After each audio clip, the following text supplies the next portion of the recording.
Welcome into A to Z Sports Prime Time. Thanks for popping in here with us on this Monday night. Hope your week back to work got off to a great start. I know it's kind of a slog for some of us getting back into the swing of things after a holiday period off, but it's all right. We'll talk about some football and see if we can't get through this stuff together. Happy to have you guys in for another episode of the show. A reminder that we need you to share the broadcast around before we start talking about offensive line fixes, before we get Bert in here, before you hear from Mike Vrabel on a couple of different subjects that the head coach touched on today. And we are going to talk about I'm going to mention briefly this thing because a lot of you guys keep sending it to me about Greg Bedard and Mike Vrabel and Rand Carthon and all this other bullshit. So we can touch on that briefly. But I'm gonna keep it pretty tight on that as we work our way through the show. Before we get started, though, need you guys to share the broadcast around on Facebook, YouTube, Twitter, Twitch, wherever it is that you are spending your precious and valuable time with us. We're grateful that you choose to do so. If you're hanging out on Twitter, please retweet the show, bottom right-hand corner of your screen. And if you are on Facebook Live, you can share now to public. That is in the bottom left-hand corner of your screen. Of course, YouTube, Twitch, like the video, subscribe to the channel. God knows you've got nothing better to do, given that this Monday Night Football game is an absolute atrocity. And instead, we'll talk about some Titans offensive line stuff throughout the course of tonight's show. Jalen Duncan didn't play that bad, says Vol Solo. Listen, little victories, wherever you can get them. And certainly we're going to get into that over the course of tonight. Welcome into A to Z Sports Prime Time on this Monday. I'm your host, Buck Rising, and I'm proud, as always, to be presented to you by the Ashton Real Estate Group of RE/MAX Advantage. Go to GaryAshton.com, get your dream address without the stress. The intel edge you need to succeed can be found at the Ashton team. The law offices of Amanda J. Gentry, wherever justice demands, Amanda J. and her team have you covered. Trust the best in the business when it comes to protecting your constitutional rights. True Math Fitness in the Gulch. You guys know I always go to my True Math Fitness personal training sessions on Tuesdays and Thursdays. Looking forward to getting back at it with Worth tomorrow. You can get your first workout free at TrueMathFitness.com. And Zen Sports, promo code ATOZTN. Gets you involved with that $1,000, up to $1,000, no danger first wager. And a good giveaway opportunity that we'll tell you guys about a little later on in the broadcast. All right, so quickly, because a lot of you guys keep sending this my way, and Bert and I talked about doing the Bedard story, Greg Bedard, for those of you who didn't see it, tonight on Primetime. There's a lot of stuff there that I need. One, there's a lot of speculation that he's put out there as fact, and while I have heard a lot of the stuff that he has put into print there, I have never been comfortable, even though, to be completely honest with you, been hearing that stuff for a couple of months now about Rand and about Vrabel and about the league and their involvement and ownership's part to play in everything that is the Tennessee Titans right now. So there's a lot of it that is being discussed around the league.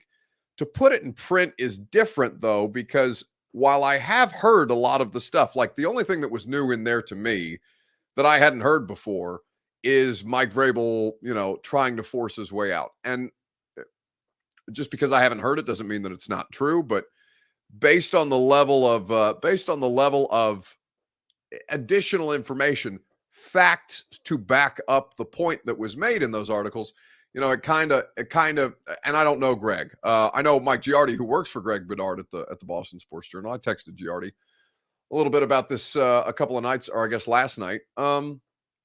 But there's a lot of stuff that it feels like somebody took one of the group texts I'm in with a bunch of national media members and put it in print. And I don't necessarily know that I feel comfortable getting into much further detail without actual reported fact and examples of, as it's alleged, Rand Carthon not working hard as a San Francisco 49ers employee. I don't talk to people with the Niners that way, so I'm not able to verify that independently, full disclosure. Greg Bedard is a Patriots beat writer. I don't know who Greg talks to. I'm not here to source guess, but it's, there's a lot of stuff in there that here's what we'll say about that. That is very much a real conversation that's being had around the Titans and their hiring situation.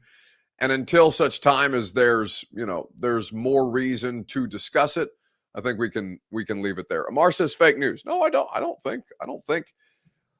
just don't think it's ready to be news, is my point. I just don't think it's ready to be news. There needs to be verified information, fact-based journalism and reporting and evidence to support what is being alleged about the Titan situation before it's out there. Because like I said, I've been hearing this shit for a couple of months about Rand Carthon and Mike Vrabel and stuff like that behind closed doors. But, I don't, just because somebody told it to me secondhand doesn't mean I run to the primetime show and talk about it. And that's, like I said, I don't know who Greg Bedard talked to. But the lack of detail in that was tough for me to kind of support, is what I'll say. Anyway, we don't have to get into that because I don't think it's worth our time. So let's keep it moving. Let's talk about the offensive line group and how this group in the 8th different combination of Tennessee Titans offensive linemen. Now TD is saying that Bedard is backpedaling. Oh, really? I did not see that. Interesting. I'm going to have now here's what I'll say. Well, actually, okay, we'll save this for the radio show because I don't want to get bogged down when we have actual stuff to talk about. And with a little more time to prepare, I can put together, everything you need to know about this on the radio show tomorrow. So we'll do that tomorrow morning on 104.5 The Zone. Because there is a lot there that's worth digging into, and I can give you how much more I can expand on what it is that you have to work with. Trippin' Titan says, yes, let's talk about this drama for 3 hours tomorrow. I mean, yeah, why not? It's a Tuesday. There's not shit else going on. It's Players' Day off. So Major Key says, so racism forced to hire an African-American is crazy, but hey, the state of Tennessee is a right-wing state, so I don't expect less. Listen, we're not going to get into this now because I expect there are plenty of good reasons why the league would want to push a minority hire on them, for sure. If you've been paying attention to the news cycle around the Tennessee Titans the last 2 seasons. But I don't think you have to jump straight to racism. I do think that there are reasons why the league would push a minority candidate on them.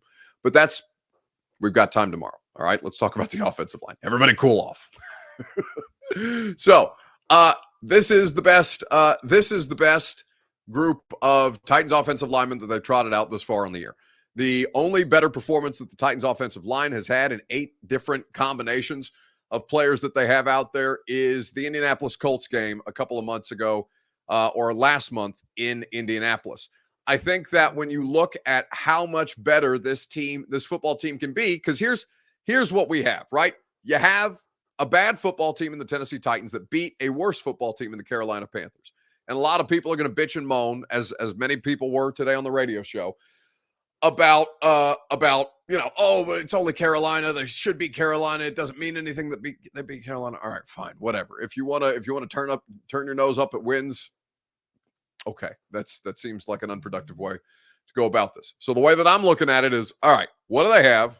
What's working? What's not? What can they build upon and continue to keep this thing moving forward so that it's not as heavy of a lift to try and pull all this shit together heading into 2024, because you can't just blow up the whole thing, even though a lot of this roster is probably not going to be here later on.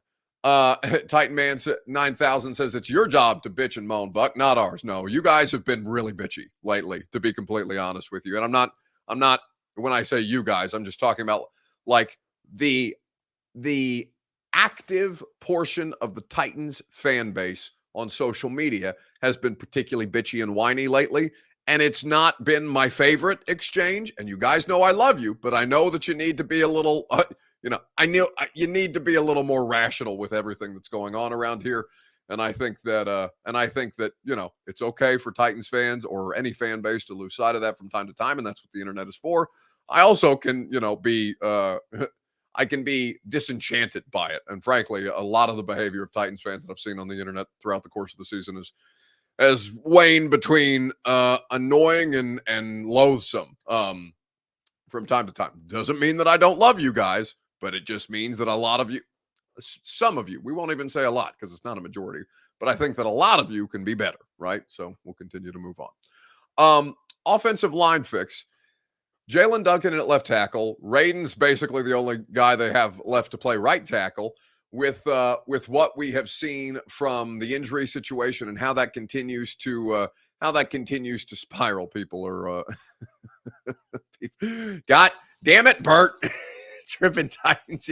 Throw the comment up. You can pop in here early since you're the one who outed me earlier today, you son of a bitch. I'll deal with you later when we get to the end of the show. Yeah, I can say son of a bitch, Bert. It's okay. It's fine. It's the internet.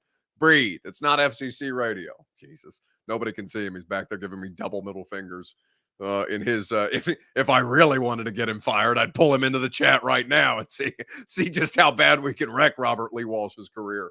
Because I'm thinking about it, but we'll get to him later on, where you see that portly little red man on your graphic. We'll deal with Bert Walsh in just a little bit.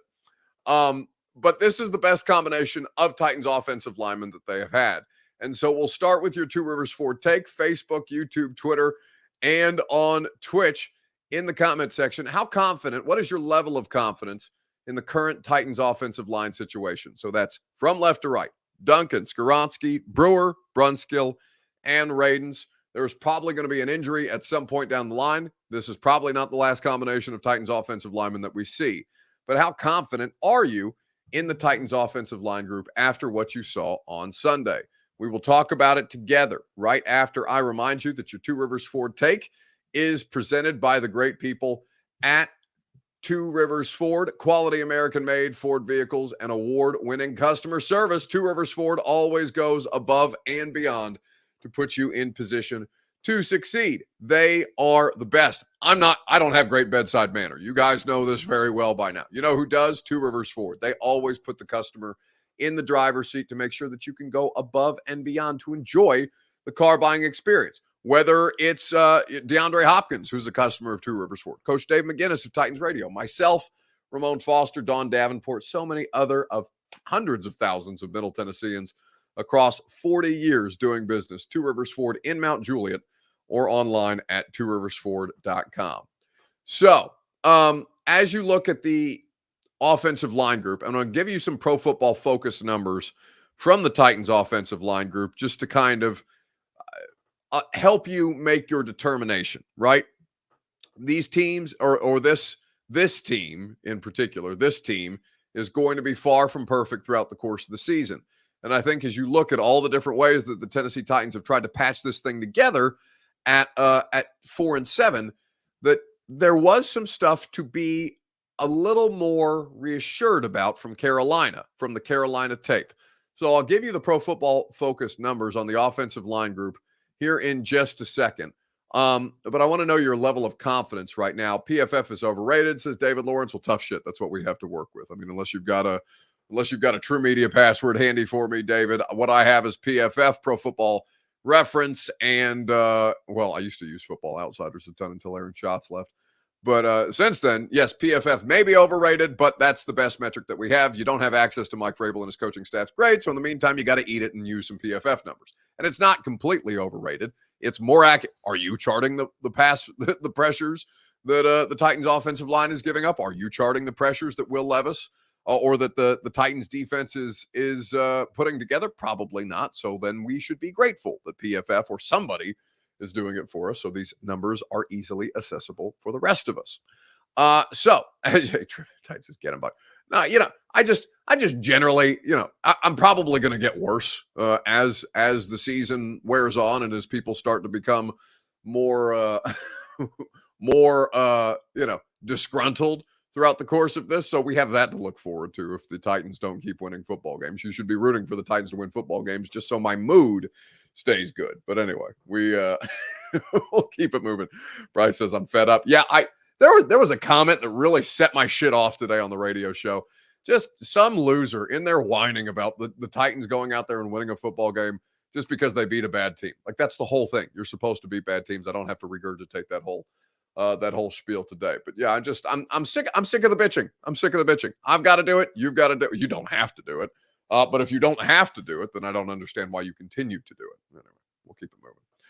B-Bird says, I like Angry Buck, though. It's the dirty secret. It's the dirty secret. I'm better when I'm angry, and I hate that because it's not good for my health or my or how you guys perceive me. Because contrary to popular belief, I don't think I'm the worst human being in the world, but my behavior when I get annoyed in these broadcasts would probably lend itself otherwise. But I promise I'm not this big a jerk when you guys come up out in public. It's always a more pleasant interaction than some of the ones that we have around here. Anyway, we'll keep it moving here on the primetime show. So Duncan, Skoronski, Brewer, Brunskill, and Radens. What is your level of confidence? Wex says this whole group is trash. The only one to keep is Peter. Switch them all around if you want. It's sad how we addressed it before the season. I think that's fair criticism. I think that's completely fair criticism. The Titans' offensive line is bad, right? They did invest in some stuff this offseason, and it didn't pay dividends. Two of the biggest misses that they were banking on this year was some level of play. Stephen King says, I bet Bucks 5-1 in real life. That's the comment that I get almost as often as you don't look anything like I thought you'd look like, is how much taller people think I am in person. But it's I don't feel like I'm that I'm that tall of a person just because I work around 6'7" or 6'5", 6'6" professional athletes for the vast majority of my life. If anything, I feel short, but it's nice to see people out in public so I can tower over people the way that the professional athletes get to tower over the media. Anyway, we'll keep it moving.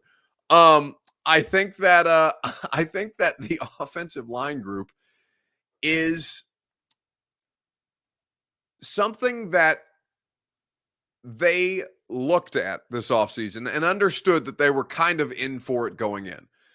But we've talked about this. They took flyers. They took some risks, Andre Dillard being the biggest one, and that one for sure shit the bed. Treylon Burks not contributing anything of consequence to date, and how bad the Andre Dillard experiment went. It's something that I really think nuked them more than anything else that they've got going on. And while I think that what they tried to do made sense in real time, that's obviously the thing that has killed them the most. It's not just that they spent the money, it's that the players, Andre Dillard cannot play. Just flatly cannot play. Burks cannot play. He may be able to, but he's just not out there. So in the absence of that, he cannot play. It's a lot. It's a lot to really whiff on when you've already got some other flaws, the way that every football team has flaws. Every football team has flaws. But I think that when you look at what the Titans tried to do, there's a couple of things that they were kind of leaning on more than most, and that all of them seem to have failed pretty spectacularly. Frustrates you. Craig Baxter says Burks is Davis 2.0. You wish that Treylon Burks was Corey Davis. Corey Davis was a solid player here. Corey Davis had, I don't know that he ever broke it. In fact, I know Corey didn't ever break 1,000 yards, but Corey Davis was just shy of 1,000 yards in 2019 when A.J. Brown also had a great year in his rookie season. You wish that Treylon Burks was Corey Davis. Now, there was some availability stuff with Corey too, but not to this extent. Not so early on. Let's see who on Facebook. John Spain Howard says, Buck, is it fair to have significant concerns that Dillard was kept in the left tackle position while Duncan wasn't given much of a chance earlier? No, I don't think so. I really don't. They had to try it, and they can't just they yanked him pretty quickly. That he is that much worse than Dennis Daly was. Dennis Daly got the opportunity to go, I think it was almost 15 weeks as the starter before they said, all right, maybe we need to try something different here because this just isn't sustainable. They made it to week 6 before they benched Andre Dillard in London. That's a pretty quick trigger, especially for a coach like Mike Vrabel, who really tries to avoid a lot of variance by not putting rookies in before he feels like they're ready. I think it's completely fair what they tried to do. I think that at the time that they pulled him, it made sense to pull him, and the fact that they haven't gone back to him, beyond when they have to, is something that is really of note. Ben Hall says, Buck, who signed Andre Dillard? Well, the Titans signed Andre Dillard, but if you're asking who pushed for Andre Dillard or who thought that the Andre Dillard situation might work, the head coach, Mike Vrabel, is somebody who I would attribute the Andre Dillard acquisition to. But the Titans organization, now the fact that there's not a lot of people inside that building or outside that building that can tell me who actually makes these decisions around there, and the fact that it's not clearly and obviously the general manager is of great concern, which is why a lot of you are wigged out by that Greg Bedard stuff. Blake Mitchell says, any news on that take you mentioned at the end of the show last night regarding Vrabel forcing his own way out? Yeah, it's just a lot of we touched on it at the start of the show, Blake. You can go back and watch it. I'll put or you can tune into the radio show. I'm going to do a lot on the radio show tomorrow, because when I read that as we were closing the primetime show last night, that was pretty spicy. And then I actually looked. I read further into what it was. I texted a bunch of people. I called a bunch of people. And like I said, it's a lot of speculation. A lot of I've heard a lot of that stuff, except for the forcing his way out stuff. And we can go through and dispel or confirm some of the stuff that was in there tomorrow for 3 hours. I don't think it's worth wasting time around here. He's not going anywhere. Mike Vrabel's not going anywhere. Take a breath. Jack Penfold says, wow, Vrabel. Oh yeah. Oh, for sure. On Andre Dillard. It's not a huge level of commitment it's not a huge level of commitment as far as the financials. I know it looks worse than it actually is because they can get out from under it. By the way, we will go through it. We will go through it at great length here in just a second. I keep forgetting that I need to remind you that the Primetime Show is made possible by the law offices of Amanda J. Gentry. Go to amandajgentry.com for your constitutional rights to be protected. Wherever justice demands is what Amanda J. and her team go above and beyond to make sure that you have whatever you need. They will make sure that you feel that you are protected where your constitutional rights are concerned. Whether you feel that your right to be a father to your children is under fire, Amanda J. is particularly passionate about paternal rights to parent your child. Wherever justice demands, amandajgentry.com for more information. Okay. So Xavier says the third down bubble screen's got to go. Well, your offensive line's got to go before the third down bubble screen. That's why they're doing it. Like they're trying to mitigate the offensive line issues. And I know it's not a good explanation. I know it's not an explanation anybody's going to be happy with, but that's why they're doing it. Your offensive line is shit, and they're trying to find ways to mitigate that. I think that is a lot of where the issues are. Now, I think that this can be the best combination of the group that they put together thus far. And here are some of the pressure numbers, courtesy or pressure allowed numbers, courtesy of Pro Football Focus, rather. Jalen Duncan, he did not do very well as a pass blocker. He was better as a run blocker for sure. He allowed 3 total pressures. There were 2 quarterback hits and 1 hurry. Not the worst for a rookie debuting at left tackle. It's not a good defense in Carolina. They haven't been able to affect the quarterback. Brian Burns is the best player they have, and he can't do it all himself. Then there's Peter Skoronski, who was by far and away their best pass blocker, but Peter did not play well in the run game. He didn't allow a pressure at all. No hurries, no hits, no sacks against the Panthers. Brewer allowed 1 pressure. It was a hurry. Brunskill allowed 2 pressures. It was 2 hurries.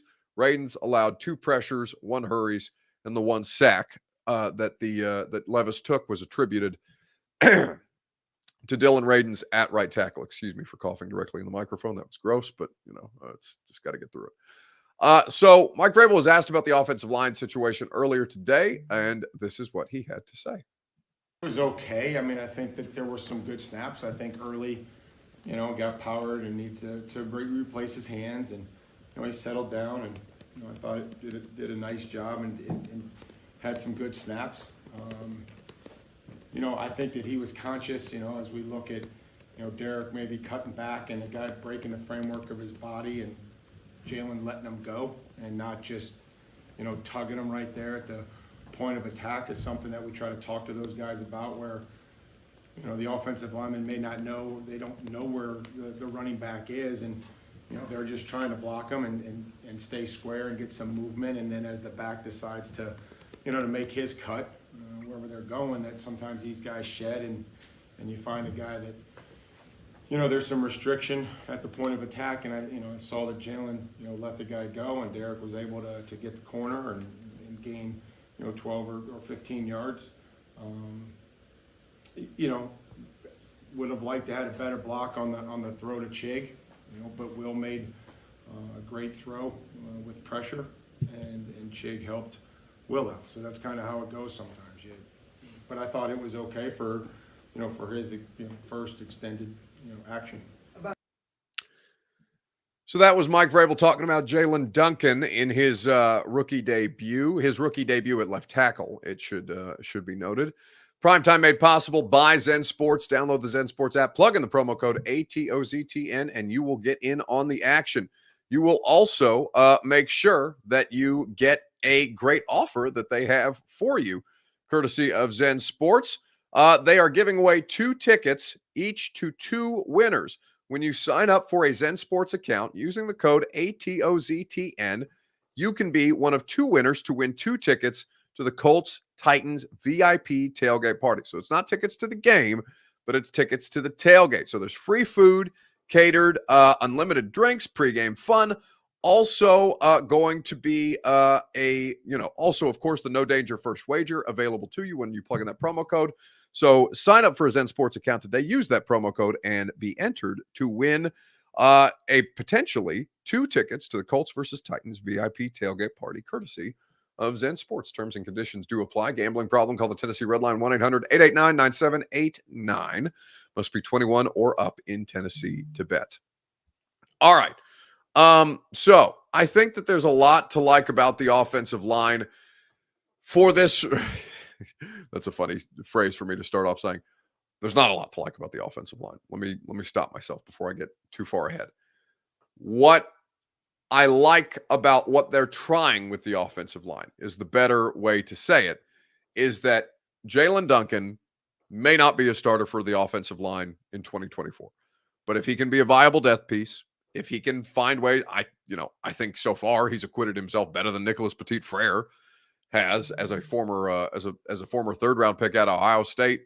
This is something that is going to be very, very important for them to figure out, because it's not just that they don't have starters. They have no depth, right? That Duncan and Radens are out there as the 4th and 5th tackles basically speaks to the lack of depth that they have. So they have to find something out in this process. And if this offensive line group can give them a chance while finding out who belongs here next year and who doesn't, beyond just Peter Skoronski, right? Because I think all of us, he's not been, like, I wouldn't say that Skoronski's been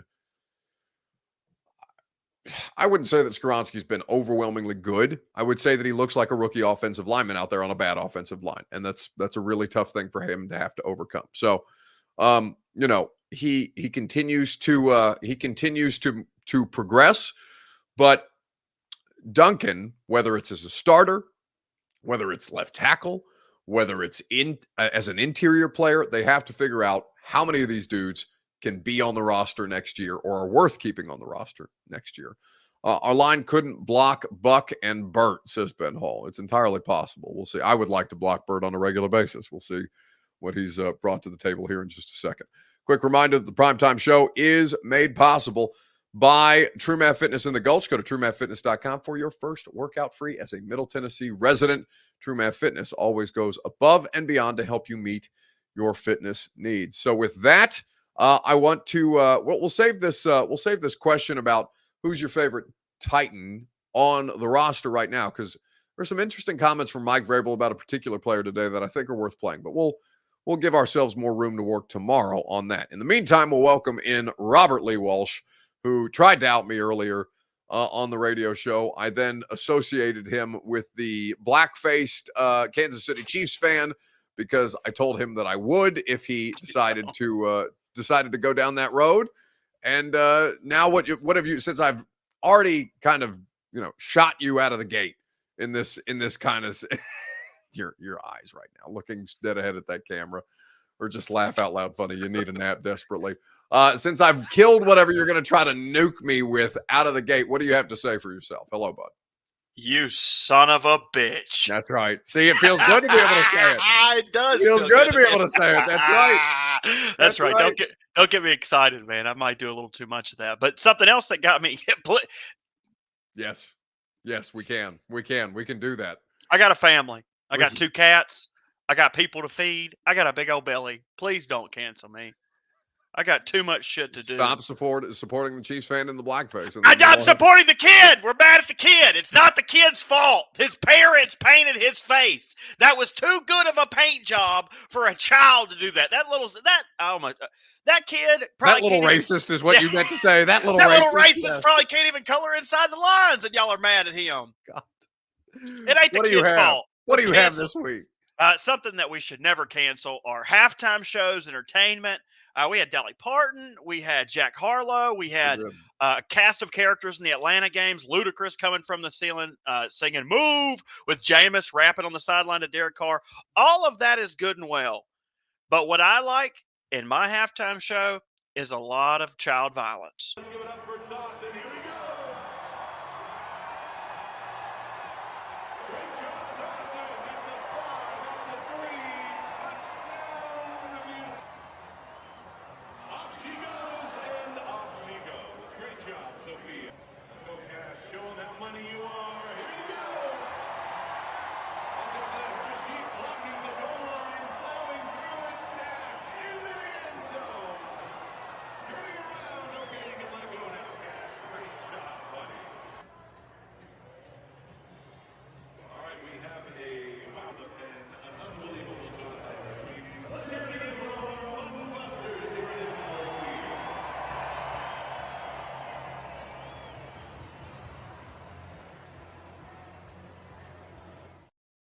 Who thinks that was a bad idea? Not me.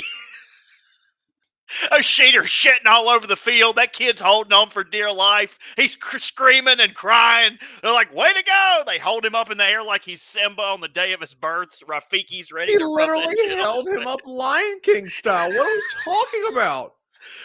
Halftime that shows. Happened in an NFL game? Denver Broncos. That's why they won. That's why they beat the Browns. Because the Browns didn't want to step in sheep shit out there.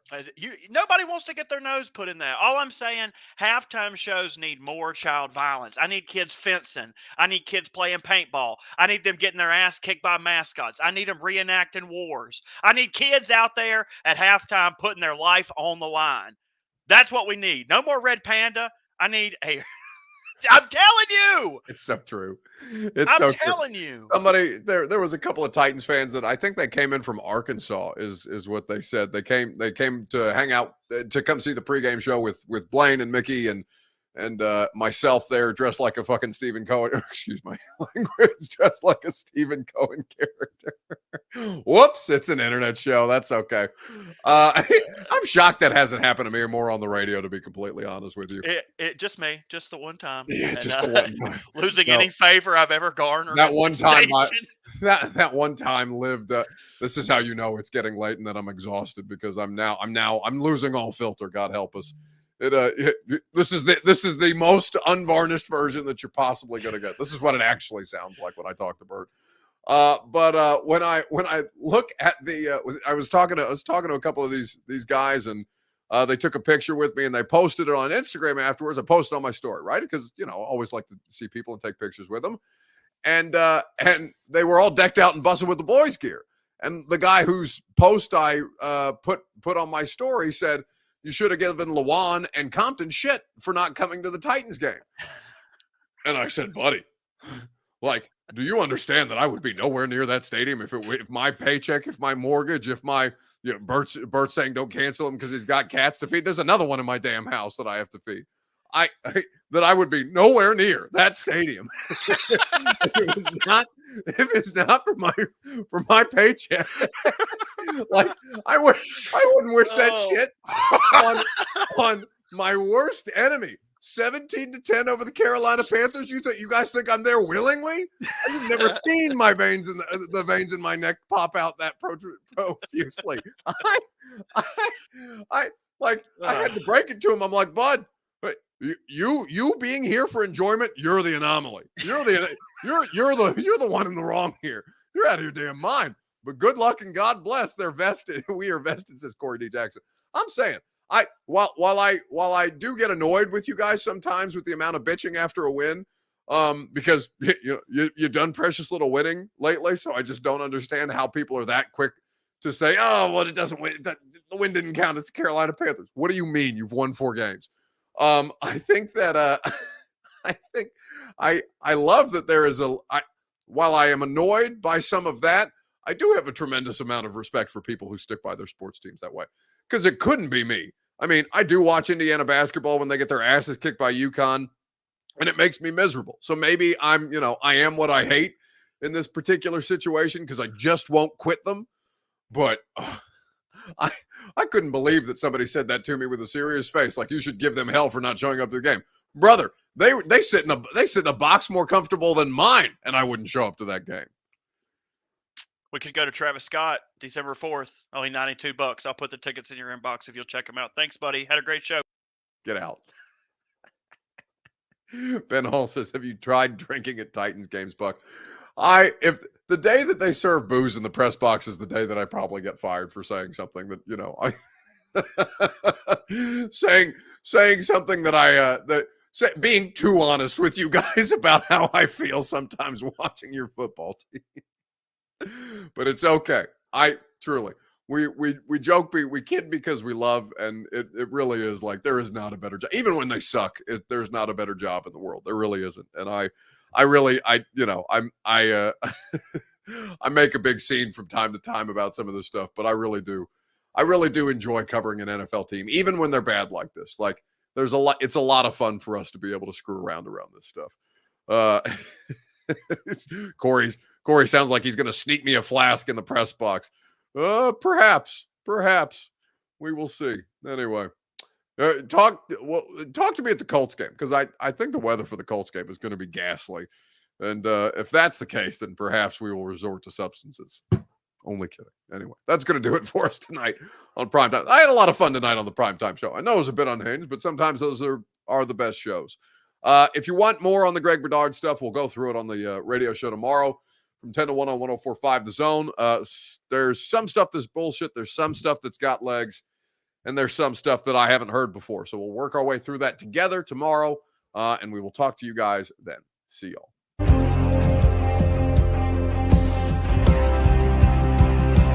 This is our Colts. This is our team. We bleed blue. This is our Colts. Whether win or lose, we love them. For the shoe, beat the Titans. Let the world hear us now. This is our team. Go